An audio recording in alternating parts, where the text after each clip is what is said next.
আসসালামু আলাইকুম, শুভেচ্ছা অভিনন্দন প্রিয় শিক্ষার্থী বন্ধুরা। আজকে আমরা এসএসসি 26 এক্সক্লুসিভ আরেকটি মডেল টেস্ট নিয়ে আলোচনা করব। আমি ইতিপূর্বে একাধিক মডেল টেস্ট বিভিন্ন কলেজ বা স্কুলের কোশ্চেন সলভ করেছি। তোমরা অবশ্যই ওই ভিডিওগুলো একটু দেখে নিবা, তাহলে তোমাদের পরীক্ষাটা খুবই এফেক্টিভ হবে। দেখো, আমরা মূল আলোচনা চলে যাই। এখানে বলেছে, প্রথম প্রশ্নটা বলেছে which of the following command is use to open A document. দেখো খেয়াল করো, open A document in Microsoft office. তো আমরা বেসিক্যালি মাইক্রোসফট অফিসে যদি কোনো নিউ ডকুমেন্ট ওপেন করতে চাই তাহলে কন্ট্রোল এন এর প্রয়োজন হয়, কিন্তু কোনো ওপেন এ ডকুমেন্ট যদি আমরা শুধু করি তাহলে তখন আমাদের কন্ট্রোল ও দিলেই হয়ে যায়। ঠিক আছে, পরবর্তী প্রশ্ন বলেছে what is the formula of multiplication. তোমরা জানো প্রোডাক্ট দিয়ে মাল্টিপ্লিকেশনকে আইডেন্টিফাই করা হয় এক্সেল শিটে, তাহলে অ্যান্সার হবে প্রোডাক্ট এ থেকে A3 থেকে D3 পর্যন্ত। দেখো প্রথম প্রশ্ন, তারপরের প্রশ্নে বলেছে what is the most significant advantage of using a word processor. দেখো ওয়ার্ড প্রসেসরের সবচেয়ে ভালো হচ্ছে লেখা যায়, তারপরে তোমার এডিশন এগুলো সবচেয়ে বেশি ইম্পর্টেন্ট হচ্ছে এডিটিং করা যায়, মানে একটা লেখাকে রিরাইট করা যায়, তুমি ভুল লেখলে আবার কেটে সঠিকভাবে লেখা যায়, এটা হচ্ছে তার বেশি অ্যাডভান্টেজ। দেখো পরবর্তী প্রশ্নে বলেছে ইফ A2, মনে রাখবা A2 হচ্ছে এখানে একটা সেল অ্যাড্রেসের ভ্যালু। ঠিক আছে, তো সেল অ্যাড্রেসের ভ্যালুটা কি বলেছে, পারচেজ প্রাইস, আর হচ্ছে B2 এটা আরেকটা সেল অ্যাড্রেস, সেটার মান দেওয়া আছে 20% প্রফিট, মানে তুমি যেই প্রোডাক্টটা কিনেছো, মনে করো 100 টাকা দিয়ে কিনেছো, সেটা 20% প্রফিট হয়েছে, তার মানে প্রোডাক্টের দাম তুমি সেল করতেছো কত দিয়ে, 120 টাকা দিয়ে, রাইট। সি হচ্ছে সেল প্রাইস। এখন এটাই then what will be the formula to calculate C2। আমরা যদি এটার সেল প্রাইস বের করতে চাই, একটু আগেই তোমাকে আমি বললাম যে এটা হচ্ছে তোমার মানে পারচেস প্রাইস, এটার সাথে তুমি এটাকে আগে মাল্টিপ্লাই করতে হবে। তো A2 মাল্টিপ্লাই B2, ঠিক আছে, A2 মাল্টিপ্লাই B2, আর হচ্ছে তোমার যে টোটাল যে প্রাইস দিয়ে তুমি কিনেছো সেটাকে অ্যাডিশন করলেই তোমার সেল প্রাইস মানে তোমার সেলিং প্রাইসটা পাওয়া যাবে। তো এরকম ঘটনা কোথায় আছে সেটা আমরা দেখি। দেখো A2 ইন্টু B2 কোথায় আছে, যে A2 ইন্টু B2 আর হচ্ছে প্লাস A2, তার মানে A2 ইন্টু B2-র মাধ্যমে তুমি ওই যে 20% বেশি সেই মানটা বের করবা, আর টোটাল যে তুমি যে টাকা দিয়ে কিনেছো সেটা প্লাস দিতে হবে, তাহলে তুমি কি করতে পারবা, C2 এর মান বের করতে পারবা। তাহলে এটা হচ্ছে আমাদের রাইট অ্যান্সার। দেখো পরবর্তীতে এরকমই একটা স্টেম দেওয়া আছে, সেখানে তোমার এক্সেলের একটা শিট দেওয়া আছে, এখানে বলেছে এ হচ্ছে তোমার প্রোডাক্ট কস্ট, মানে এটা তুমি কিনেছো, আর বি হচ্ছে তোমার প্রফিট করেছো প্রত্যেকটা প্রোডাক্টে 5 করে, আর হচ্ছে তোমার সেল প্রাইস তাহলে কত হবে এটা জানতে চেয়েছে। তো প্রথমে which one is the sell address of, এই যে এখানে কোয়েশ্চেন মার্ক দেওয়া আছে, দেখো এটা হচ্ছে সি, এটা হচ্ছে কলামে আছে সি আর রোতে হচ্ছে 2, তার মানে এটার উত্তর হবে C2। সিটি কোথায় আছে, C2, হ্যাঁ, this is the right answer. পরবর্তীটা দেখো বলেছে what is the correct formula for the above mention cell. এই মেনশনে তোমার যে সেলটা মেনশন করা আছে এখানে কারেক্ট ফর্মুলা কি হতে পারে। দেখো আগেটার মধ্যে কারেক্ট ফর্মুলা তোমার কি হবে, এই যে এটার সাথে প্রথমে আমার এর সাথে বি এর মানটা কি করতে হবে, মাল্টিপ্লাই করতে হবে, তারপরে এ এর মানটাকে যোগ করে দিতে হবে। তাহলে এই সিনারিও কোথায় আছে, দেখো তোমার A2 ইন্টু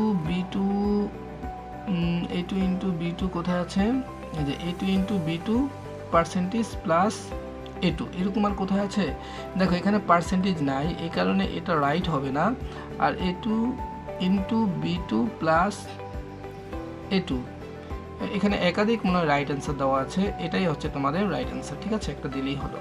আচ্ছা 7 নম্বর কোশ্চেনে বলেছে in word 2007 which one is include in page layout tab. মনে রাখবা পেজ লেআউট ল্যাবের মধ্যে একাধিক জিনিস আছে, তবে যেটা বেশি ইম্পর্টেন্ট সেটা হচ্ছে মার্জিন আইকন। দেখো আমি তোমাদের একটু নিয়ে দেখাতে পারি, যে পেজ লেআউটে, যে পেজ লেআউটে তুমি যাবা, এখানে দেখো এই যে মার্জিন, ওরিয়েন্টেশন, সাইজ, কলাম, মানে একাধিক যদি কলাম তৈরি করতে পারি এগুলো এখানে পাওয়া যায়, তাহলে আমাদের অ্যান্সার আসছে মার্জিন আইকন। ওকে, নেক্সট দেখো একটা স্টেপ দেওয়া আছে, এখানে বলেছে PowerPoint presentation was created using 10 slide. আচ্ছা কি বলতে চেয়েছে, আচ্ছা নেক্সট বলেছে and two task need to be added. আচ্ছা কি কি দেখি, the first is to add a transition. তোমরা একটা জিনিস মনে রাখবা, ট্রানজিশন ইউজ করা হয় একটা স্লাইড থেকে আরেকটা স্লাইডে যে এফেক্ট দেওয়া হয়, মানে একটা স্লাইড থেকে আমরা আরেকটা স্লাইডে কিভাবে যাব, সেটার যে অ্যানিমেশন দেওয়া হয় সেটাকে বলা হয় transition. Add the second is to insert a video. আমরা ইনসার্ট ভিডিও তো সিম্পল কোনো একটা ভিডিও ইনসার্ট করা, মানে তোমার স্লাইডে। এখন হচ্ছে where is the first task use, মানে প্রথম কাজটা বলতে তোমার কি জানতে চেয়েছে বলে, তাহলে এটা আমরা জানি যে when moving from one slide to the next বা অ্যানাদার, এটাই হচ্ছে আমাদের রাইট অ্যান্সার। নেক্সটে বলেছে the process of performing the second task inserting A video. দেখো ইনসার্টে গিয়ে ভিডিও ইনসার্ট করতে হয়, মুভি ইনসার্ট মুভি, এটা ঠিক আছে। অ্যানিমেশন বলতে এখানে কিছু নেই, insert movie move from file, এটাও হয়, তাহলে অ্যান্সার হয় 1 and 3। ওকে, এবার দেখো 10 নম্বর প্রশ্নে কি বলেছে, বলেছে why does a computer hang while running Windows. একটা মানে উইন্ডোজ রানিং অবস্থায় কম্পিউটার হ্যাং করার একাধিক কারণ হতে পারে, তার মানে সবচেয়ে বেশি যেটা সেটা ইনসাফিসিয়েন্ট র্যাম, এটা হইতে পারে, আর এটা হচ্ছে ভাইরাসে যদি অ্যাটাক করে, তাহলে দুইটাই হইতে পারে। তার মানে অ্যান্সার এ আর সি তিনটাই হইতে পারে, তো আমি একে বেশি সাজেস্ট করব। ওকে, 11 নম্বরে বলেছে ফাংশন অফ দ্য CMOS। তোমরা জানো কমপ্লিমেন্টারি মেটাল সেমিকন্ডাক্টর যেটাকে আমরা বলি। এই যে ব্যাটারিটা, এটার মূল হচ্ছে ফিক্স দ্য ডেট, এটা না থাকলে তোমার মানে ডেট চেঞ্জ হয়ে যায়, ফিক্সড হয়ে যায়। আর এটা হচ্ছে save bias property, prevent electric short, এটার ইলেকট্রিক শর্টের সাথে কোনো রিলেশন নেই, তাহলে অ্যান্সার হবে 1 and 2। ওকে, এবার দেখো নেক্সট প্রশ্নটা কি জানতে চেয়েছে। নেক্সট প্রশ্নটা বলেছে when you insert a CD and DVD which program become activated। এটা হচ্ছে অটো রান, সিডি আর ডিভিডি যদি থাকে তাহলে অটো রান সেটা কাজ করে। নেক্সটে দেখো একটি স্টেপ দেওয়া আছে, mister X is a modern businessman, he uses modern technology to sell his product online. দেখো এখানে প্রথম প্রশ্ন জানাচ্ছে what is the name of the technology, সেটা হচ্ছে তোমার ই বিজনেস না, এটা হচ্ছে ই কমার্স। আমরা ই কমার্সের মাধ্যমে কি করতে পারি, বিজনেস করতে পারি, ঠিক আছে। নেক্সট প্রশ্ন বলেছে which one is the medium of selling product online. আমরা প্রোডাক্ট যে অনলাইনে সেল করি সেটার মিডিয়াম হিসেবে, মানে তোমার যে কার্ড হিসাবে আমরা ব্যবহার করি তোমার ফাইন্যান্সিয়াল ট্রানজ্যাকশনের জন্য, সেটা ডেবিট কার্ডও হতে পারে, সেটা কি হতে পারে, ক্রেডিট কার্ডও হতে পারে। আইডি কার্ডের এখানে কোনো প্রয়োজন নেই, তার মানে অ্যান্সার 2 and 3। 2 and 3 কোথায় আছে, this is the right answer. Next প্রশ্ন বলেছে who died while playing a computer game for 50 hours at stretch. এটা হচ্ছে কোরিয়ান একজন, এটা অনেক বছর আগে, আরও 28 বছর আগের এই ঘটনাটা, যে সে অ্যাট স্ট্রেচ 15 মিনিট খেলার পরে তার ডিহাইড্রেশন বা বিভিন্ন প্রবলেমের কারণে সে ওইখানে মারা যায়।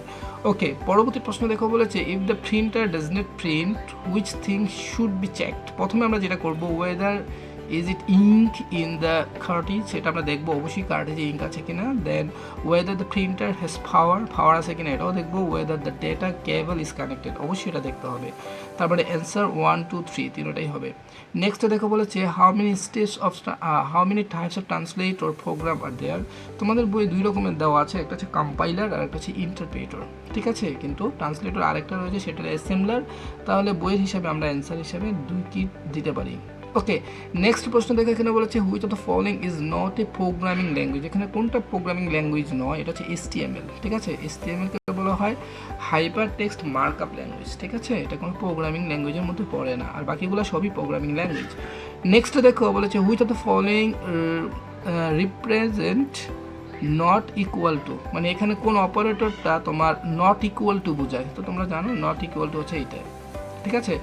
20 নম্বর কোশ্চেনে বলেছে which is the correct method to find a variables data type. তো ভ্যারিয়েবলসের ডাটা টাইপ দেওয়ার জন্য যে রাইট যে মেথড সেটা হচ্ছে প্রিন্ট। দেখো এখানে যেমন এটা হবেই না, কারণ কোলন আছে, ক্লোন হয় হচ্ছে তোমার কন্ডিশনের পরে। প্রিন্ট এফ এটাও হবে না, এটা সি প্রোগ্রামে ইউজ করা হয়। প্রিন্ট টাইপ এই দুইটার মধ্যে প্রশ্ন। দেখো আমি যদি বলি n = 10, তারপর বললাম প্রিন্ট টাইপ n মানে 10, এটা হচ্ছে ইন্টিজার টাইপের, তো এটাই রাইট হয়, ঠিক আছে। এখানে কোনো স্পেসিফিক কোনো কিছু দেওয়া নাই, এই কারণে এটা রাইট হয় নাই। নেক্সট প্রশ্নে দেখো বলেছে অ্যান্সার কোশ্চেন নাম্বার 21 and 22। 21-এ দেখো একটা প্রোগ্রামিং দেওয়া আছে, এখানে আমরা একটা ইনপুট নিব, ঠিক আছে, যে কোনো ইন্টিজার একটা ইনপুট নিব। ইন্টিজার একটা ইনপুট হিসাবে যে কোনো নাম্বার নিতে পারি, এটাকে মডুলাস করব। মডুলাস মানে রিমাইন্ডার, এটা যদি মনে থাকে 2 দিয়ে যদি রিমাইন্ডার করি, নট ইকুয়াল যদি 0 হয়, দেখো নট ইকুয়াল 0 মানে হচ্ছে আমি যে মানটা নিব সেটার রিমাইন্ডার যদি 0 না হয়, মনে রাখবা 0 হলে সেটা হতো কি ইভেন নাম্বার, আর 0 না হলে সেটা অড নাম্বার হবে, তাহলে প্রিন্ট নাম্বার ইজ অড, এটা ট্রু। তারপরে হচ্ছে ইলস অন্যথার নাম্বারটা কী হবে, ইভেন হবে। এখানে যদি আমরা এই নট ইকুয়াল না দিয়ে ইকুয়াল ইকুয়াল দিতাম তাহলে উল্টো হইতো, তখন প্রিন্ট প্রথমে ইভেন আসতো, ইলসে চলে আসতো অড, এতটুকু পার্থক্য। এবার বলেছে if 87 is given input in the program of the passage which will be the output. দেখো যদি এখানে এই যে নাম্বারের পরিবর্তে বললো না, এখানে যদি 87 দেয়, তো আমরা জানি 87 যদি 2 দিয়ে আমরা মডুলাস করি তাহলে রিমাইন্ডার 1 থাকে, তার মানে নট ইকুয়াল 0 হয় না, তার মানে নাম্বারটা কী হবে, অড নাম্বার হবে। ঠিক আছে, এবার দেখো পরবর্তী প্রশ্ন বলেছে in the program of the passage using the, এই যে দেখো মডুলাস, এই যে মডুলাস যে ইউজ করেছে বলেছে অপারেটর, মডুলাস হচ্ছে একটা অপারেটর, এটাকে অ্যারিথমেটিক্স অপারেটরও বলে, রিমাইন্ডার। দেখো এখানে বলেছে the variable on the left side with the right side, যদি ভ্যারিয়েবলের দুইটা লেফট সাইড আর রাইট সাইড ইকুয়াল হয়, যেটা আমি প্রথমে বলেছিলাম, যদি এখানে ইকুয়াল ইকুয়াল হয় তাহলে আমরা variable right side can be the used এখানে divided and the find the reminder. ঠিক আছে, আমরা এটাকে বলি হচ্ছে ডিভাইড করি অ্যান্ড ফাইন্ড দ্য রিমাইন্ডার, মানে মডুলাসের মূল কাজ হচ্ছে ডিভাইড করবে আর এটা মানে স্পেসিফিক রিমাইন্ডারকে আউটপুট হিসাবে দেখাবে।